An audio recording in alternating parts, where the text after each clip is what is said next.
గుంటూరు తూర్పు నియోజకవర్గ MLA AP assembly minorities welfare committee chairman ఆధ్వర్యంలో cluster unit ward booth committee సభ్యుల ప్రమాణ స్వీకార కార్యక్రమం ఘనంగా జరిగింది.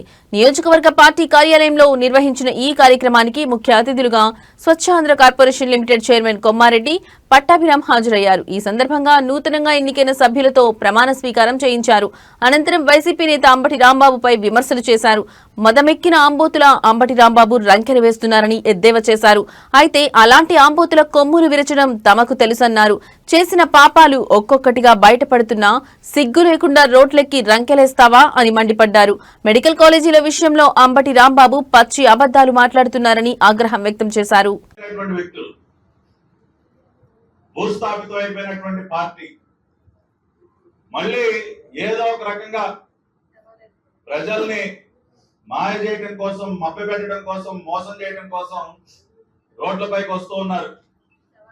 మరి ఈ జిల్లా అధ్యక్షుడిగా వ్యవహరిస్తున్నటువంటి మన ఆంబోతు రాంబాబు మదవెక్కిన ఆంబోతులాగా రోడ్డు మీదకి వచ్చి రంకెలేస్తా ఉన్నాడు. ఇవాళ ఈ ఆంబోతు రాంబాబు చెప్తా ఉన్నాం, నీలాంటి మదం ఎక్కిన ఆంబోతుల యొక్క కొమ్ములు